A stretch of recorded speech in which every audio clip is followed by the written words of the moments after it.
BJP ये दावा कर रही है कि हम 10 की 10 आप क्या आकलन कर रहे हैं पूरे प्रदेश का, कांग्रेस को लेकर कैसे देखते हैं? देखिए, बीजेपी तो झूठी बात ही है। बिना बात के दावे, इनके उस दावों में कोई दम नहीं है। मोदी ने जो 10 साल के अंदर आज भारतीय जनता पार्टी चुनाव नहीं लड़ रही है। आज मोदी अपने नाम पे चुनाव लड़ रहा है। अगर ये कहते कि भारतीय जनता पार्टी की गारंटी, तो हम मान सकते थे। अब तो क्या है, आप देखिए पूरे देश के अंदर किसी कैंडिडेट का फोटो नहीं है, केवल मोदी का फोटो है। उस पर लिखा मोदी की गारंटी, भारतीय जनता पार्टी की गारंटी नहीं, मोदी की गारंटी। और मोदी की गारंटी के बारे में पूरे देश के नागरिक इस बात को समझ गए। मोदी की गारंटी तो 15 लाख रुपए की भी थी। मोदी की गारंटी 2 करोड़ युवाओं को नौकरी देने की भी थी। मोदी की गारंटी एमएसपी स्वामीनाथन की जो रिपोर्ट है किसानों के लिए, उसको लागू करने की भी थी। तो झूठ का पिटारा है मोदी, तो झूठ का पिटारा है। और उन्हीं बातों को लेकर आज देश के अंदर ये भ्रामक प्रचार नहीं कर सकते कि हम सारी सीटें जीत रहे हैं। देखिए मोदी की आप बॉडी लैंग्वेज देखिए, जब शुरू हुआ चुनाव तब क्या थी और आज क्या है। देश के प्रधानमंत्री को शोभा नहीं देता। देश का प्रधानमंत्री मंगलसूत्र तक की बात करे, देश के प्रधानमंत्री को शोभा नहीं देता कि सावन के अंदर मछली खाते हैं। ये देश के इशू है क्या? फूड हैबिट्स तो किसी की भी कुछ हो सकती। जो आदमी सी कोस्ट पे रहता है वो तो डेली मछली खाएगा, उसके लिए सावन या भादो या कौन सा महीना होगा? तो ये तो इसका मतलब तो ये हुआ कि देश के लोगों की फूड हैबिट्स पे भी अटैक करेगा पेरेंट्स। और ये बात नहीं बताएगा महंगाई कैसे कम होगी, ये नहीं बताएगा सिलेंडर कैसे कम होगा। मोदी ये कभी नहीं बताएगा कि इस देश के अनएम्प्लॉयमेंट कैसे कम होगी। मोदी से कोई पूछे, आपने 4 साल के लिए फौज के अंदर भर्ती शुरू कर दी, अग्निवीर बना दी। 18 साल की उम्र में आदमी भर्ती होगा, 22 साल की में घर आ जाएगा। और जब इनसे पूछा शाह से, मिस्टर अमित शाह को मैं कोट करके कह रहा हूं, जब उससे पूछा कि भाई ये इतना ये 4 साल में वापस आ जाएंगे, तो भारतीय जनता पार्टी के और नेता भी ये बात कहते हैं, अमित शाह भी ये बात कहता है कि हमने पूरे हिंदुस्तान में बहुत बड़े बड़े दफ्तर बना लिए, उनके अंदर ये लोग बाहर लगे। Is it the way? हमारे देश के नौजवानों के साथ इतना भद्दा मजा कि भारतीय जनता पार्टी के लोग करें और ये कहीं 10 की 10 सीट हरियाणा की। हरियाणा वो प्रदेश है जिसके नौजवान बच्चे खेत के अंदर हल्की बूट पकड़ के अनाज पैदा करते हैं, और जो बच्चे अनाज पैदा नहीं करते वो देश के प्रहरी बन के देश की सीमाओं के ऊपर देश की रक्षा करते हैं। आज हमारे प्रदेश के अंदर और राजस्थान के अंदर इतना भारी लॉस हुआ है, इतना भारी लॉस हुआ है। नौजवान चले जाते थे नौकरी करके फौज के अंदर, और ये नहीं नौकरी के लिए हमारे प्रदेश के बच्चे गर्व महसूस करते थे कि हम मातृभूमि के लिए की सेवा के लिए जा रहे हैं। हमें वहां बॉर्डर पर खड़ा होना, वहां से कोई देश का दुश्मन इस देश का आक्रमण ना करे। आज ये इन्होंने क्या कर दिया, देश को कहां ले जाकर खड़ा है, ये देखने की बात है। शर्मा जी, बीजेपी के लोगों का ये कहना है कि कांग्रेस तो अलग अलग धड़ों में बटी है, एसआर के गुट अलग है और ना ही एक दूसरे के प्रचार में आ रहे हैं दोनों लोगों के लिए। मैं आप लोगों से माफी चाहते हुए एक बात कहता हूँ, ये एसआर के ग्रुप, ये दूसरा ग्रुप, ये सब group, all this is media creation. माफ करना, ये आप ही लोग बना देते हो। हमें तो आज तक अपने तो एसआर के ग्रुप कहीं देखा है ना, हमने आज तक कोई ग्रुपिज्म हरियाणा में देखा। मैं ऑल इंडिया कांग्रेस कमेटी का मेंबर रहा, हमें कहीं ग्रुपिज्म नजर नहीं आता। There is no groupism. हम सब यूनाइटेडली हम भारतीय जनता पार्टी को टक्कर दे रहे हैं, और आने वाले समय में आप देखेंगे डे बाय डे, जहां भी हम कंटेस्ट में, कुछ ऐसी जगह जहां हम कंटेस्ट में, वहां भी आखिरकार आप देखेंगे हम वहां जीतेंगे।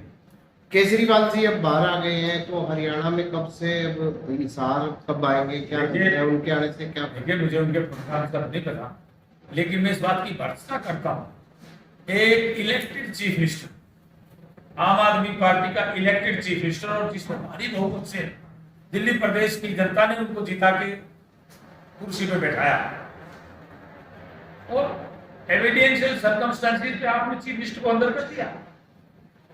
अभी तो कोई प्रूफ तो नहीं हुआ ना उनके खिलाफ कोई भी कि वो दोषी हैं। कोई आदमी ये अंदर पकड़ा जाए और वो कहते जी मैंने 5 लाख रुपए आपको दिए थे, तो इसका मतलब आपको बैठा दें अंदर और आपकी जमानत ही ना हो, और वो भी चीफ मिनिस्टर। देश की जनता इनको सबक सिखाएगी। केजरीवाल को इन्होंने अंदर कर दिया, हमारे झारखंड के चीफ मिनिस्टर को अभी भी अंदर किया हुआ। अब झारखंड में देखना क्या रिजल्ट आएंगे, अब देखना दिल्ली में क्या करता है।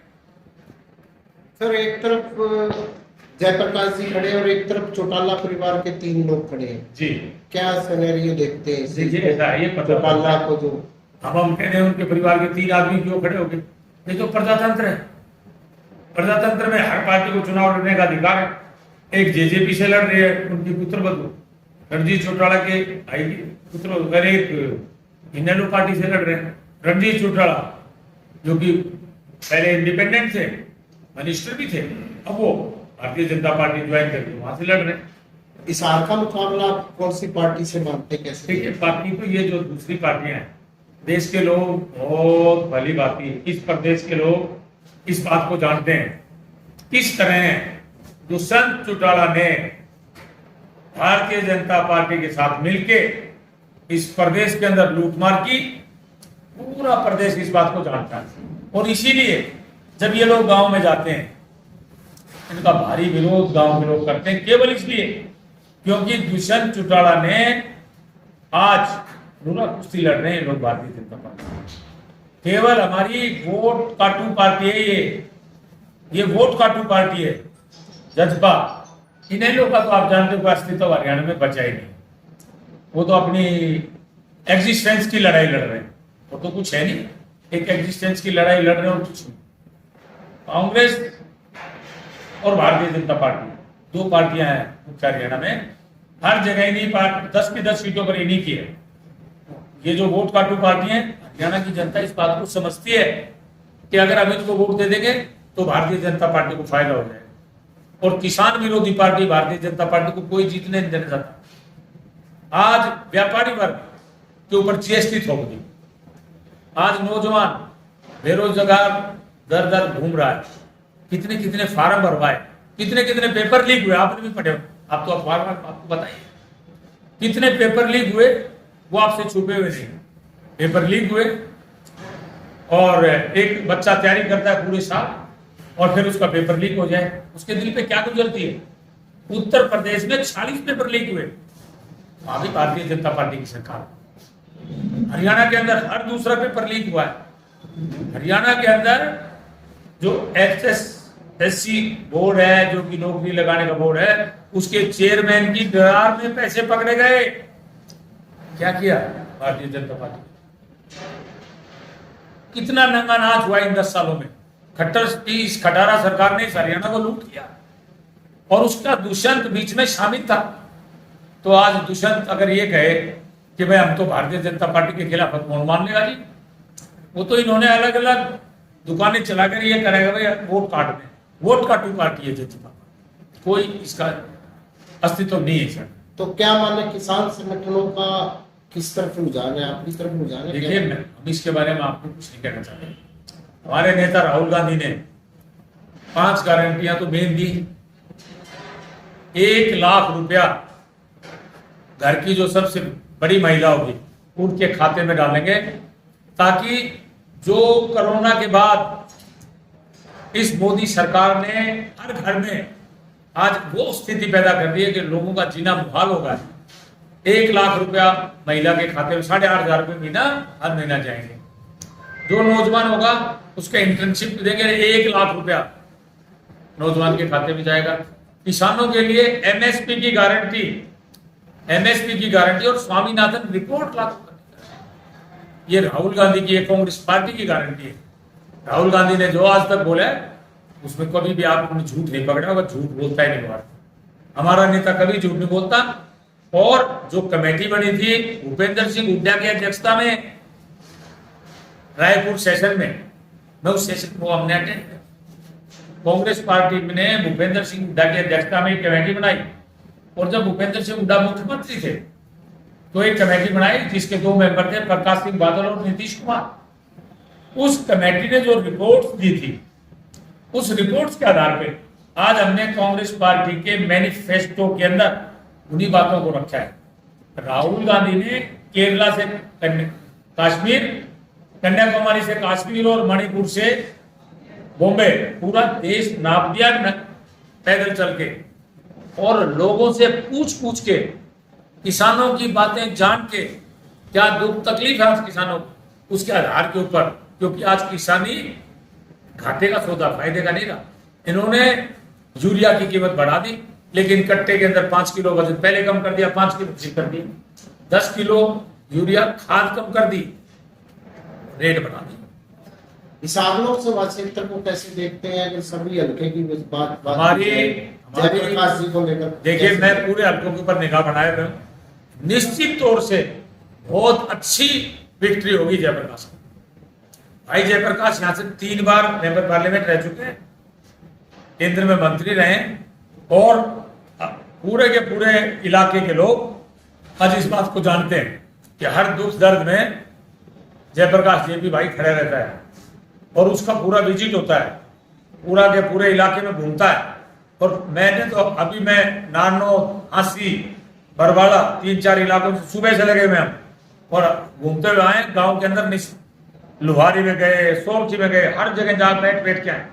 इतना माहौल अच्छा है, लोग तो इंतजार कर रहे हैं कि 25 तारीख कल आ जाए और हम फटाफट बटन दबा के जयप्रकाश जी को पार्लियामेंट में भेजें और भारतीय जनता पार्टी को।